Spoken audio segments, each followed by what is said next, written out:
All right, we're live. Let's do it. All right. Hey, what's going on, ladies and gentlemen? Welcome back to another episode of Rambling Rhetoric, aka R&R, aka the place you get triggered, aka the place you hate to love. Today's topic is going to be about gun control. If you haven't seen it yet, we have a fourth person here. He was not able to make it last week due to Shark Week. There's other business, whatever. But like I said, topic today is gun control. Scott, it's all you. Let's go.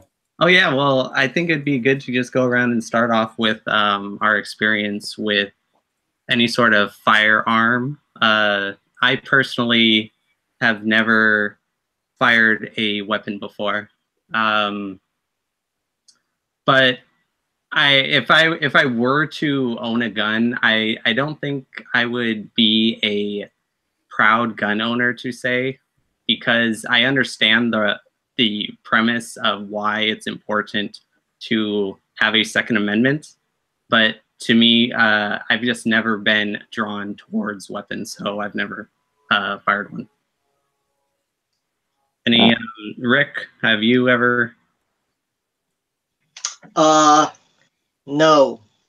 I've never fired an actual gun. I've only I'm very good at Nerf and laser tag, and that's about it. I mean, I'll take any challenge to this day regarding those weapons. Oh, I'd be game for that. Totally. I jumped all for you. Let's do it. No, it's interesting because like I'm thinking back as like a kid, even when it came to video games, I think the only game that I had owned that had a gun in it would be Super Smash Bros. And then when I got the Wii U, I played Zombie U, and that actually kind of showed me the importance of guns, because even though it's complete fiction, the attempt at trying to get ammo and weapons in that game was so difficult. So you had to be very skilled with like headshots and stuff, and preserving your ammo. Yeah. So I can totally understand it from that perspective. All right, Vincent, have you shot a gun or? Yeah, I actually. My first encounter with a gun was when I was a kid. Was my duck hunter gun. That's the first gun I ever had. But until recently, I'd say about 2 years ago, I finally went and I was visiting in-laws over in Oklahoma, and they took me out to a hunting range, and I got to fire an AR-15. I got to fire a double-barrel shotgun with a bird shot and everything, and I also got to fire a handgun. My family never had weapons. My parents came from areas that were poor, and they were surrounded by drugs and guns their whole lives, so they wanted to make sure we always lived somewhere where we didn't have to see that. So in my personal life, I've never seen anybody brandish a weapon or actually handled a weapon in my real life outside of that time I went hunting. And most recently, in September, my uncle was killed by the police. He was shot. And that's as close to home as it's ever gotten for me. So, but yeah, that's my experience with guns. What about you, Rico? Okay. My condolences for your uncle, man. I really thank you. That sucks. But I've shot in multiple guns. I'm a military brat, born and raised. My father did 21 years in the military. The guns that I've shot: 45, pistol, an AR-15, shotguns, Smith & Wessons, double barrel shotguns. I've actually shot a sniper as well. I don't own one. I'm definitely want to own one for my safety. Because I guarantee you, whoever tries to rob me, they're not going to get up when I hit them in the chest with a shotgun. I guarantee you that. So, but other than that, it's a very gray, touchy area for gun control. And that's why we're here, is to go over it. So. Oh yeah, totally. And I think a good place to start, I mean, the Trump administration has really gone all over the place with this.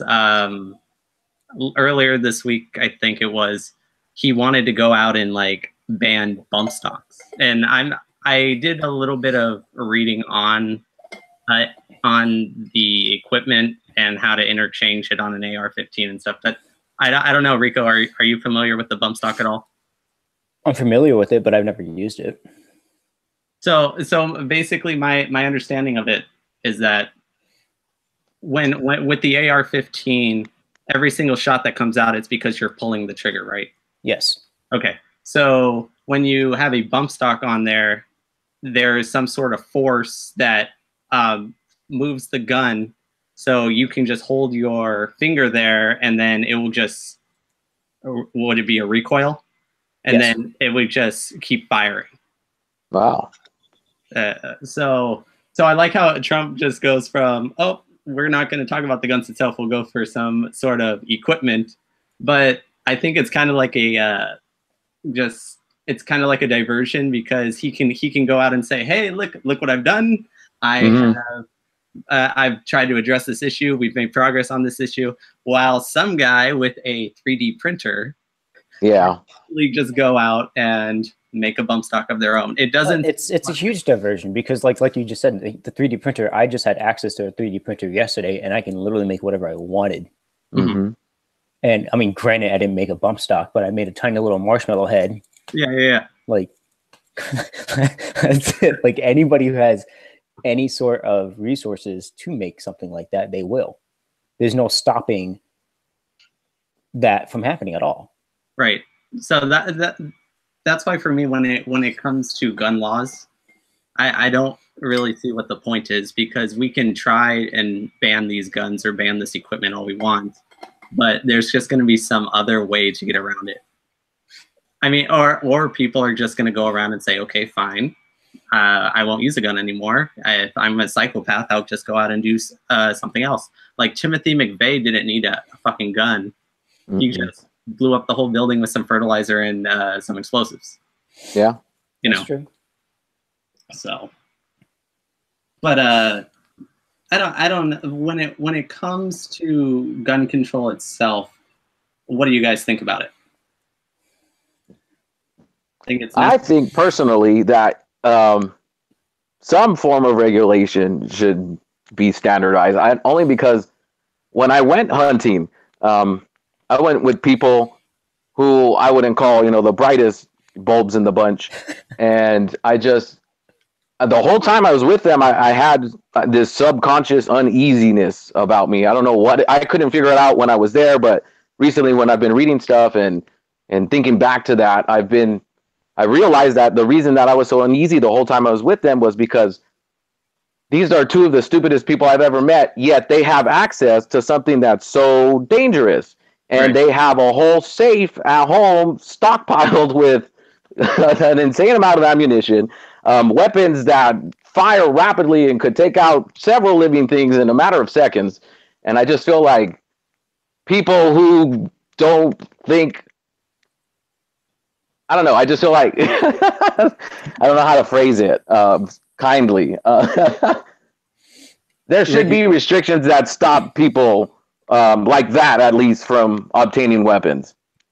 Or at least make it as difficult as possible, so that it does discourage them from owning a huge stockpile. Rick, you were going to say something? I don't even know. I just don't think I kind of agree with Scott. There really isn't any kind of regulation that will stop the killings. It's more like raising our kids correctly or something like that, or even valuing life over death type thing. I don't know.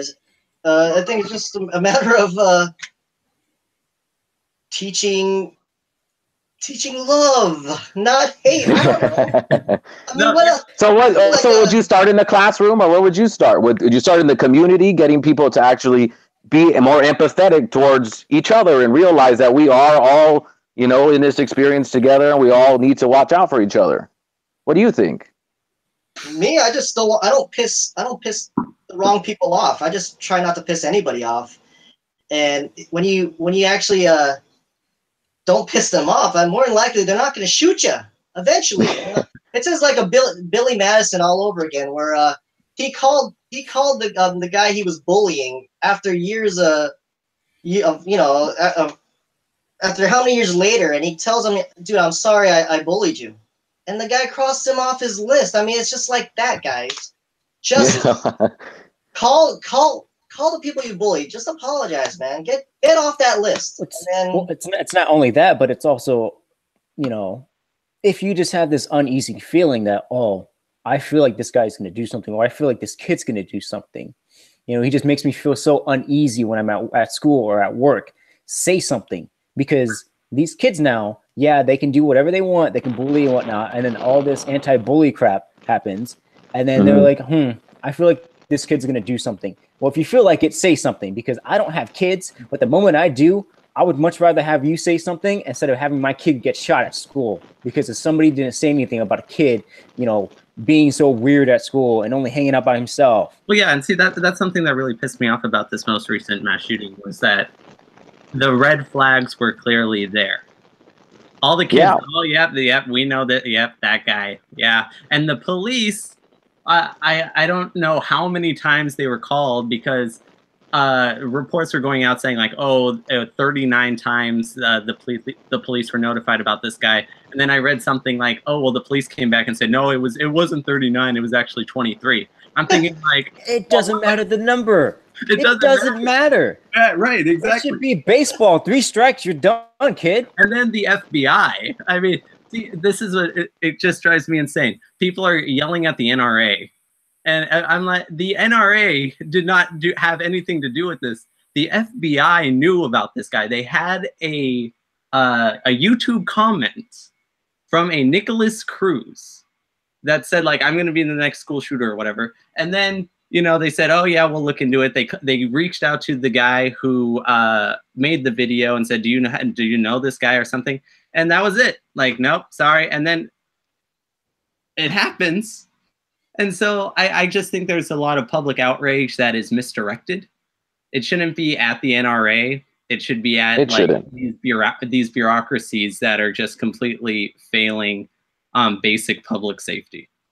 So then we need to hold those people accountable. And how do we hold people accountable for when they fail? What do we do when people fail us like that? When the government is supposed to make sure these things happen, how do you hold those agencies accountable for a failure so big like this? I would say that's tough. I don't know. I mean, there's a sentiment in America today where there's a 2-tiered justice system, and where there are certain people in the political elite class that can do whatever they want, and then there's the common citizen who gets caught with marijuana or something, and he's gonna get 5 years in prison, while this guy just like sold weapons to some foreign group, domestic terrorist group or something like that, and it's insane. So I don't know. I don't know how you can hold these people accountable other than just keep calling them out online and demanding politicians to do something. Like you said earlier about like, no matter what you do, people are going to always get their hands on something, you know, whether it be a bump stock or whatnot. Even if you take, you know, the guns out of the question, there's always something to kill somebody with. Right. Because you can literally get a K-bar at Walmart, which is a military-grade knife, and literally just slaughter people. And you won't make a sound whatsoever. It won't be a count of 17 people. It'll be a count of 200 people. You won't make a sound whatsoever. You really think you could kill 200 people in a Walmart silently? Before? I don't know. I feel like after like the 5th or 6th one, people might catch on and be like, hey, I got away from this guy here.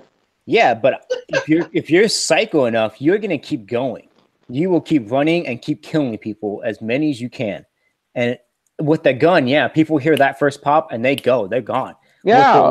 With the knife, you don't hear that. But you don't hear the guy getting, oh my God, I've been stabbed, or what the hell, you know? Like the skilled Assassin's Creed master. Yeah, I mean, we're talking about everyday citizens. You're talking about somebody walking into Walmart. Average Joe Schmo isn't a fucking assassin who was in the Marines and knows how to cut the jugular so they don't scream. People don't stab that way, Rico. You got to think about who's going to be committing these crimes. I get that. And it's a bunch of freaking psychos out there who think they're, you know, assassins or think that they can pull off this mass shooting. Yeah. And unfortunately, it doesn't work that way.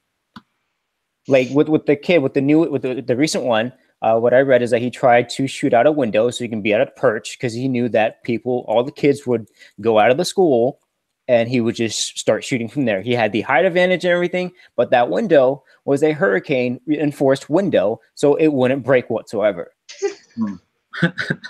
Well, see, that's the other thing. Like when it comes to the bump stock ban that Trump is supposedly trying to do, from my understanding with the AR-15, you don't really even need a bump stock in order to fire off multiple shots. No.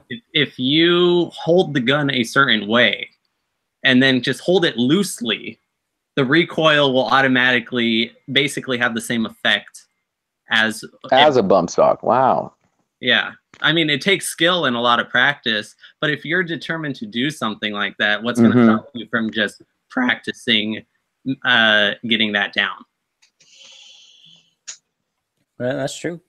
How do you guys feel about the Vegas? Like, that's just how many guns did he have up in his room? Like, what, 10 ARs? Well, like, how many? I don't remember the figures, but it was a lot. Yeah. It's just like, how do you drop the ball on your security and on your cameras? Well, see, that's the thing too, and that's what, like, I really question that whole thing to begin with, because for one, that was what I mean. I don't want to sound like, oh, this one is more important than another, but I mean, a lot more people died in Vegas. Yes. And there are a lot of unanswered questions in Vegas that for some reason the media is not even talking about. They've spent so much time focusing on these kids and everything, but how the hell did this guy get all these weapons into his hotel room? In Vegas, they have cameras that can monitor whether or not poker players are counting cards. And you can't even release some footage of this guy, how he got all this crap into his hotel room? It's coming through the bell desk, man. He's like, yeah. Yeah, through luggage. We don't check your luggage in Vegas. Have you been to a hotel where you had to walk through a metal detector to get all that stuff checked as you're taking it up to your bedroom? Never. No, that's what I'm saying. The ball was dropped there. But I mean, so you're saying that every casino in Vegas should have metal detectors and everyone should be screened as they enter the hotel. That's your solution? No, but it's gonna happen. I bet you anything. Not necessarily. I don't doubt it would. Yeah. It's not gonna happen to go into casino. It's probably like before you go to the elevator to get to your room, you have a bag. They're gonna do some kind of metal detector on that. Or X-ray screening. Yeah. There it is. I don't think there should be a metal detector. I think there should be dogs that can sniff out gunpowder. Because when I was in high school, I went to 29 Palms, and I'm right next to a military base. I drove my mom's, Ford Mustang which was a stick shift. My dad used it to carry weapons. So the gun residue was still there. The gunpowder residue was still in that car. So one day they did a sweep with the dog and they said, open your trunk. Because the dog picked up some gun residue. So they thought I had a gun. And they called my dad and he explained I carried guns in there because I'm a Marine. There's nothing in there anymore. So that's how you stop it. You do a 24-hour sweep with the dog, and you smell something, you kick down the door and you handle your business. Oh, cool. And then what about those rare occurrences where you do have a family who came and they happen to be gun owners who just happen to have residue in your luggage? So we're constantly invading these people's lives just to make sure that everyone else is safe? Better safe than sorry, yes. Okay. That's the way I look at it, man. Because if I go to a concert with a friend or whatnot and that happens, then again they drop the ball. Or wherever I go and that happens, they drop the ball. But how could somebody drop the ball when they're unaware there was a ball to catch, Rico? I mean, these people, they're going to commit these crimes they want to, you said. I mean, if they're going to find a way, they will. I don't know. Well, now that it's always been a topic. No matter wherever you go, it's always been a topic about gun control. Like, this happened back in the day, the bombings. Now the shootings and all that. It's always been a topic. It's always been, something that our government has been aware of. So you're willing to sacrifice more of your freedoms for security then, in the long run, right? I'm gonna say no, guys. Yeah. No, it's kind of like, don't piss off the wrong people. Because I mean, these people that are, I mean, on the left, you have these people who are anti-guns and they want gun control, but then there's those others who are like, I would just get rid of the Second Amendment completely. Not me, but I'm just saying those people will. Yeah. So the question just becomes like, for one, how anti-gun are you? And then second is, I mean, in a sense, what the Second Amendment provides is not only freedom, but also security for those freedoms. Because if the government doesn't like something that you have to say, and they decide to go after you and they violate your First Amendment right of freedom of speech, well, you have the Second Amendment to protect your first. Yeah. I mean, and that's only in the tyrannical sense and everything, but you know, like when I hear people talk about like, oh, we should ban guns and stuff, I go, okay, well, how far are you willing to go? Are you, do you want the police to have only guns? Because last time I checked, you don't like the police either. Okay, so it's a lose-lose on whatever they do.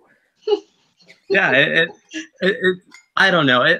There's so many inconsistencies with the arguments which is why even though I love conversing on Facebook about certain things like the gun, when it comes to gun control, whenever we have one of these mass shootings, I just stay away from it because, for one, I don't think a lot of people know what they're talking about when they discuss guns.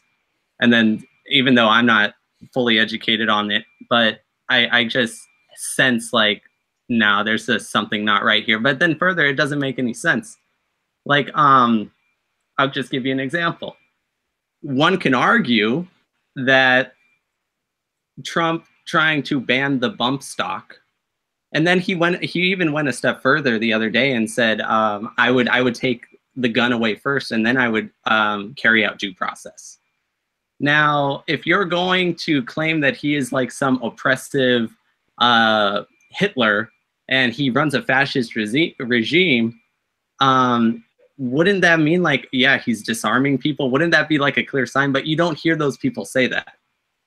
Instead they go like, oh, that's actually really good for what, or they might not even give him credit at all. And they'll just be like, whatever Trump's going to do, he's going to do. And so I just can't stand the inconsistency with their arguments. Do you think that if Trump came out with like a cash for your weapons type of deal, a la Obama-ish, that maybe people will say, hey, he's doing something right. He's doing something about it. Give us your weapons, we'll give you cash. No, this isn't cash for gold, okay? Come on, man. I mean, cash for bump stocks here, huh? Wait, did you make this out of a printer? Okay, we'll take it. You know, we'll give you cash. Well, and that's another serious question too, is like, yeah, sure, we could ban the weapons that are sold and manufactured in factories and shipped all over the world and distributed through licensed gun retailers.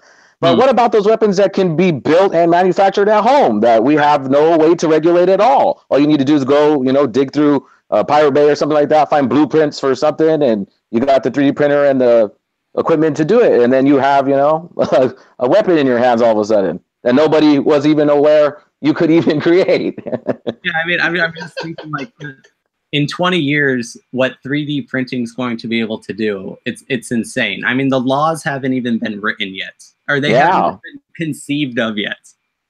But I mean, let's take that example. So let's say that the government goes in or the representatives go in and say, okay, we're going to vote to repeal the Second Amendment. We'll take it to the absolute extreme.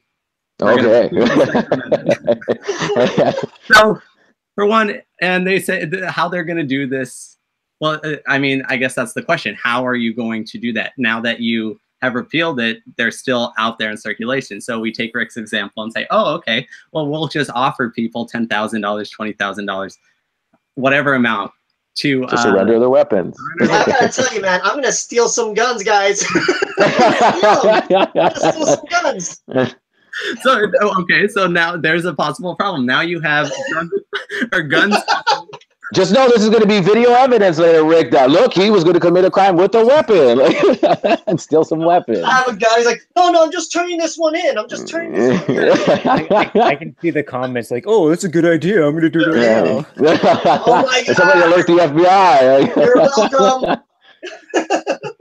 But you would have the people, like, it would probably be so maybe like ourselves. I don't know. That would be like, oh, fuck, another bureaucratic policy that we're just going to have to follow. Yeah, here, take my gun, whatever.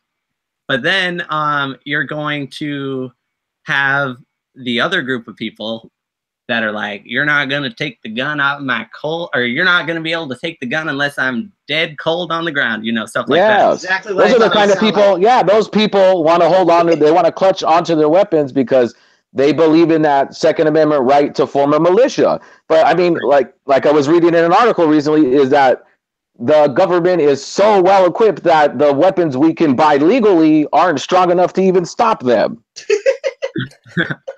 Well, see that. No, I mean that. Yeah, I was giving that a lot of thought too, and I think I would think that because the NRA alone, I think is like 5 million people. I don't know how many people are in the U.S. military, but I mean, if you had every single person with, like, they all agreed, like, okay, we have to defend this principle, this core American principle of the Second Amendment, I think the military might lose, because there would just be so many people that would go on and say, like, oh, we're gonna take care of we're gonna take the fuel supply, we're just gonna take it all. And then the government would also have to be like, okay, from an optics perspective, we just can't be killing random people. We can't be killing. We can't go get an Apache helicopter and bomb Oklahoma. Or, yeah, just bomb the middle of Alabama or something. Yeah, no way. So it's like, I think the government would lose in that scenario. But I mean, if all the law-abiding people give up the guns, you're going to have the absolute paranoid people who are completely mistrustful of the government. And then you're going to also have the criminals, the murderous, crazy people that are going to have the weapons as well. So I think it would be interesting, though, because, you know, you have a lot of like holier than thou end times evangelicals over in the middle of the country that would be like, oh, this is it. This is it. This is where he comes back, right? We're gonna, and then, you know, maybe the government does lose, and then they take over, and this is our time. Theocracy that I don't know.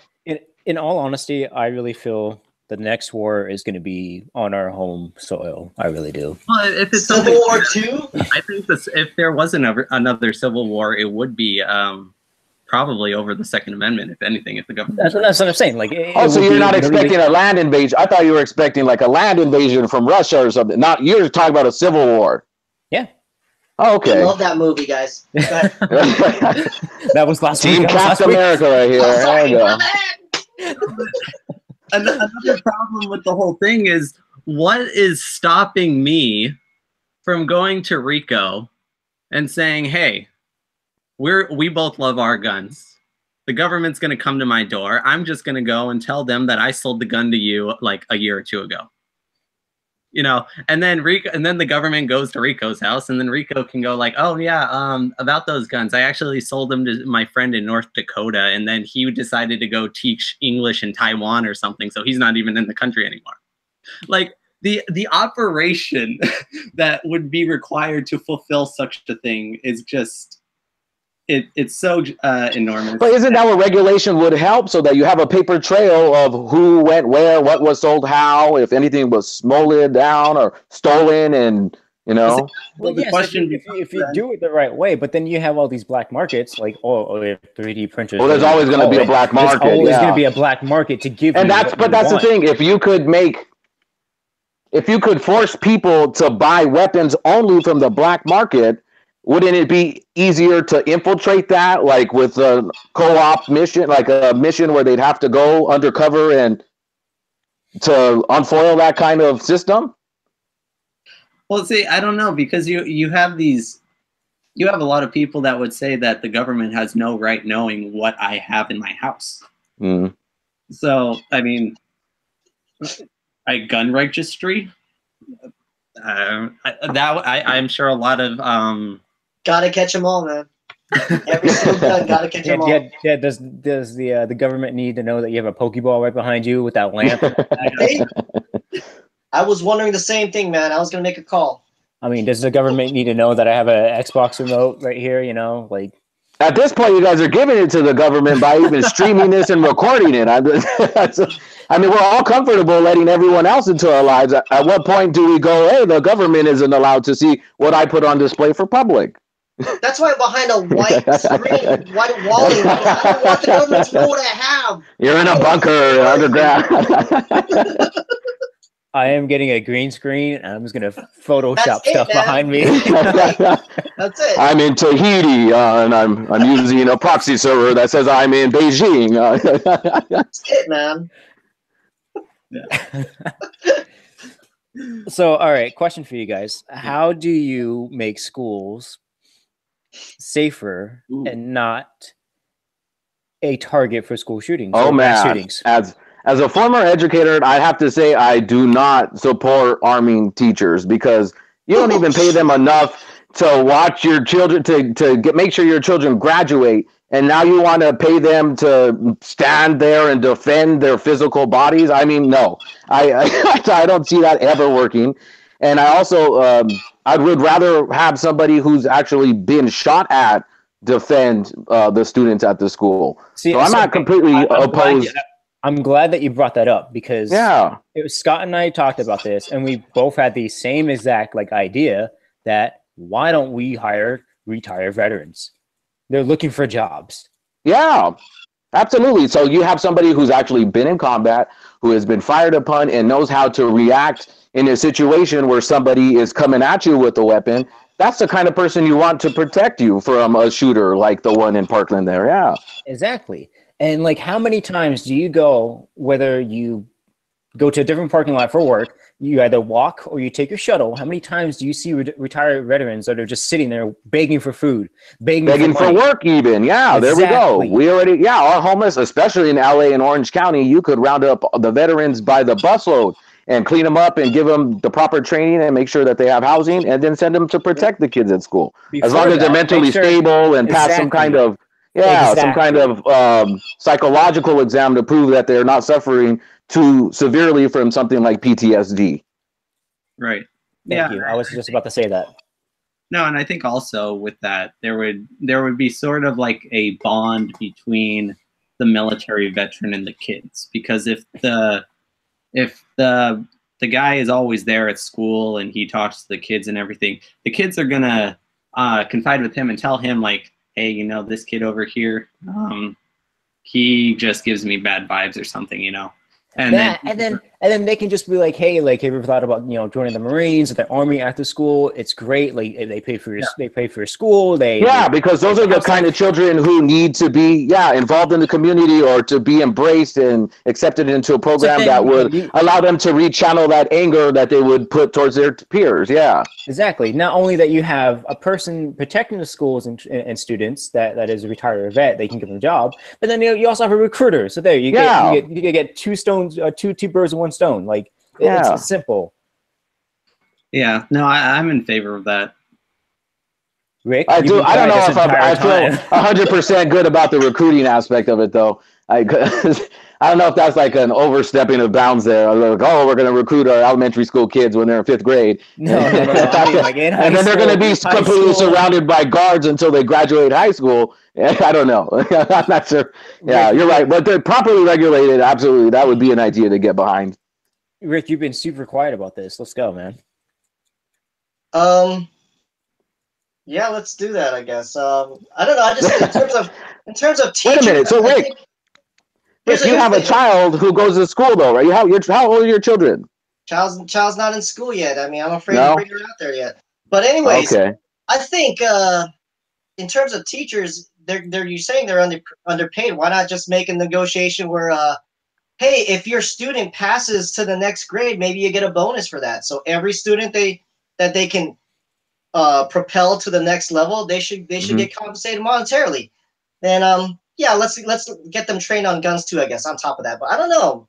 I feel like if the teachers are compensated monetarily, then maybe they're going to care about advancing the intelligence of their students. See, I'm all for giving more money to teachers to teach. That's what their job description is. The job description isn't to teach and hold a weapon. Yeah. But job descriptions can change, Rico. You know very well. That is very, very true, especially where we work. So. Oh yeah.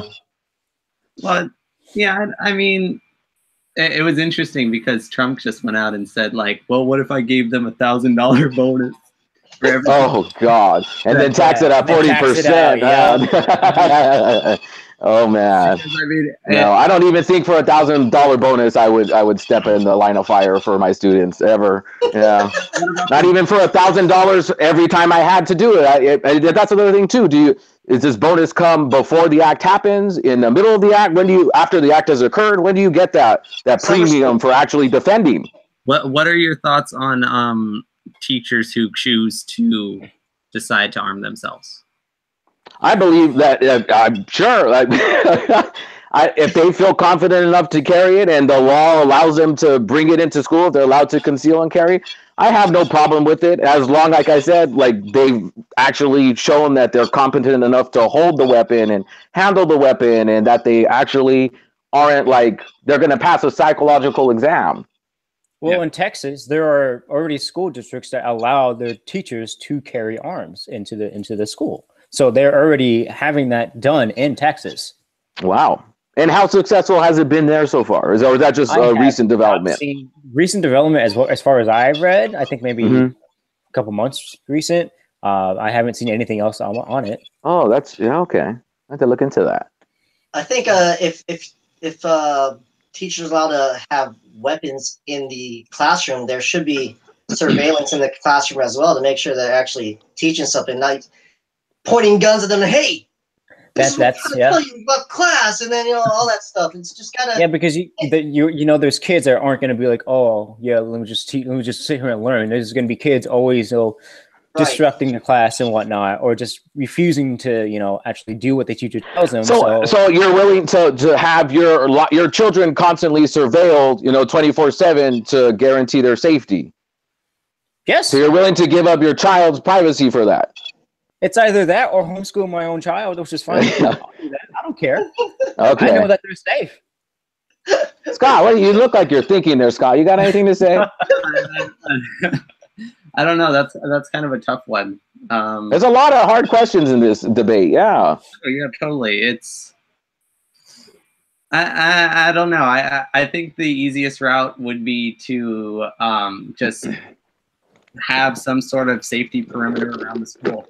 So those you just can't go in there anymore. Those who are going to, or those who need to be there can go in, and those who aren't supposed to be there, they're going to stay out.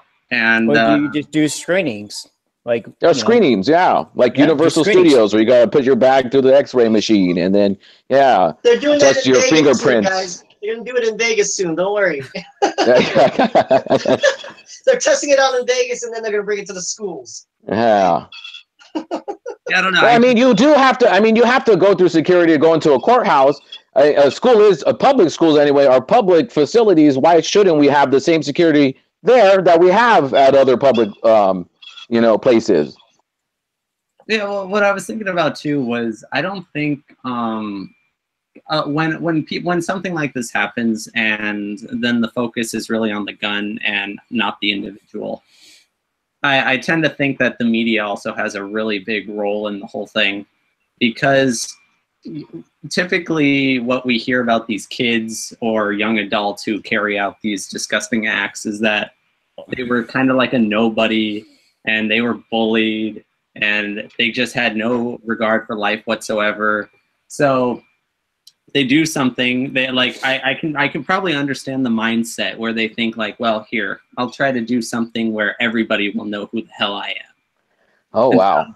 So they'll go out and they'll do something like this, and then the media will report his name and everything. And I thought it was interesting that finally certain news outlets and publications online were like, we're not going to even name this guy, because I think that would be a contributing factor to this stuff too. You know, guys, I just found this article online right now, going back to the arming teachers with guns argument. Yeah. Is this today, the 28th? Yesterday. Oh, yesterday. So yesterday in Georgia, in Dalton, Georgia, a teacher was arrested at a school after barricading himself in his classroom with his gun and firing a single shot.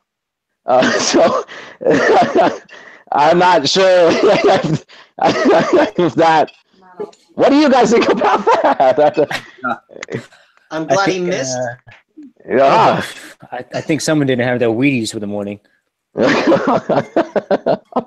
No, when it comes to the Second Amendment, that right comes with a lot of responsibility. It does. I mean, and so are we? But in. So I feel like this is a thing that keeps coming up in our discussion here is mental health. Like, when does that also come into play? When do we actually start evaluating like how we should actually come at this from that perspective as well? Like, how much do you think mental health should play in the role? I mean, should you have to actually physically pass a psychological exam before you actually get a weapon? I say yes. Yeah, definitely. Yeah, no, I'm all for those kind of screenings and everything in order to get a weapon. Okay, and then let's say that it fails us. I mean, is there another solution for that, or? I don't know, because then I can think of a question that would kind of put that policy into question, which would be, how are you determining who has a mental or who's mentally stable or what? Because if you had a tyrannical government and they just said like, oh, we're going to go through with trying to unarm the citizenry and this is how we're going to do it, we're just going to mark everyone who wants to have a gun as mentally unfit, and then they're unable to get it. You would really need to concrete how are you going to determine. Yeah, we'd have to sit down and hammer out the details, which is what our freaking representatives should be doing right now. Yeah. Rick, how do you feel? I mean, that's what Trump is doing too. He's saying like, yeah, we're going to focus on mental health and background checks and all that. So I don't know if our tax dollars can cover that, man. That's a lot of that's more taxes for us. So I don't even know. They'd have to consolidate it to a small area. I say any place that has experienced shootings, and then go from there and see and test the results. And then, so in a place like Boulder or Parkland, establish like basically a DMV kind of system for gun regulation, see how it operates in that community, and then give us all the results, something like that. It has to happen that way, because there's no way it's going to happen nationally, and in some places it's just not going to work. So they have to start in the places where they deem it's necessary, and go from there. I mean, I'm willing to pay some tax dollars to that, but not to like say, hey, we're going to do it nationwide. And whoa. I mean, there's no indication that certain places need it. So I don't know. I think with me, in all honesty, it comes down to how you were raised. I think and what you went through as a child to become mentally, ill. So should we invest more money in childhood mental health, assessments? Should we?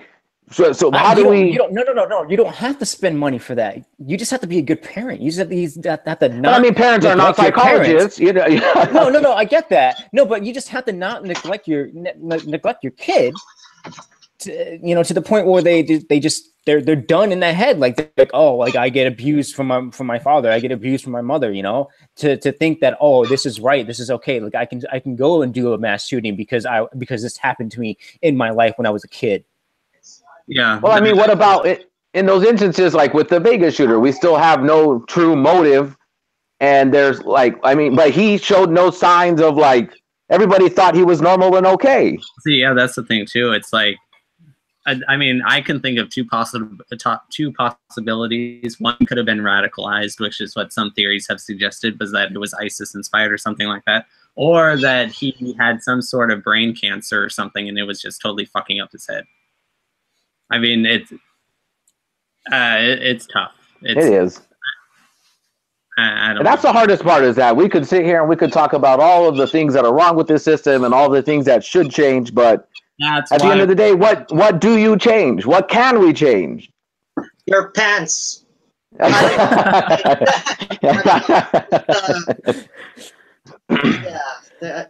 I just think that right at this point, I'm okay with you owning a gun. I'm not okay with you using it. I mean, unless it's necessary, but you know, mass shooting is definitely not necessary. So yeah, I'm totally against that.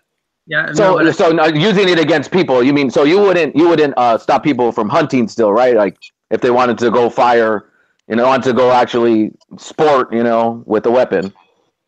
As long as it's not like an endangered species, by all means, have at it. I mean, well, yeah, I mean, that's something that I tend to have an issue with the left about, is it's always about like, oh, this makes me uncomfortable, or I'm offended by this, so therefore it needs to go. So when it comes to freedom of speech, oh, you can't say this because it might hurt somebody's feelings, so you need to just be quiet, and there goes your right to freedom of speech. When it comes to guns, it's like, oh, these things make me uncomfortable, or I don't like the way they look, or whatever, so I don't want anybody to have it because I don't like it. It's like, I just tend to side with the, look, it doesn't matter if it makes you uncomfortable or not. This is a fundamental American principle. So you can choose not to arm yourself, but don't be taking it away from other people, because then once you start screaming fascist and Hitler and everything like that, I mean, it's like, look in the freaking mirror. You're disarming yourself at that point. Yeah. And you're asking the citizenry to disarm themselves too. I don't know. I don't think that. Well, I mean, here's a good question though. Like, let's say today that next year or something, in the next election, we do get a fascist dictator, and somehow we have the military coming knocking on our door. Are you willing to join a militia at that point? Well, I would think that there would be some sort of consensus as like, no, this is wrong, and if you don't think it would ever get that far. No, it very well could. I'm not saying that it can't, but I don't think it would happen within like the next 4 to 8 years or something. But if it did happen, I think there would be such a consensus like, no, we're going to protect the Constitution and the country, and we're going to get these people out of here, and that means that we're going to carry out our Second Amendment rights, which is pretty much what it's there for. Yeah. And at that point, I would be really happy with having an AR-15. So what if we did that? What if instead of taking away everyone's weapons, what if we just made it so that you were not allowed to use them until absolutely necessary, like as a last resort, or as a? Yeah, I don't know. I mean, I don't like the idea of somebody telling me what I can and cannot do in my free time, if it's not harming anybody, or if it's not harming any property. Okay. Because I think property rights are very important too, and you can't handle, or you can't harm another individual. So. And I guess that's what it comes down to at the end of the day. We all just need to love each other a little bit more, right? Yeah. No, I think so, but it's there. I think there just has to be this common understanding that you can't allow these political elites to just have all the power. I think that's like the fundamental basis of the Second Amendment. And Agreed. I could see that. Because I mean, you hear these things about power disparities all the time. It drives me insane when you hear these leftists talk about, oh, there's power disparity disparities between men and women, or there's power disparities between the police and the common citizen, or oh, there's power disparities between white people and minorities. And then it's like, okay, but if you were to disarm the population, you would be creating the greatest power disparity between the government, which has all the weapons, that don't have anything to defend themselves from a tyrannical regime. So, All right, guys.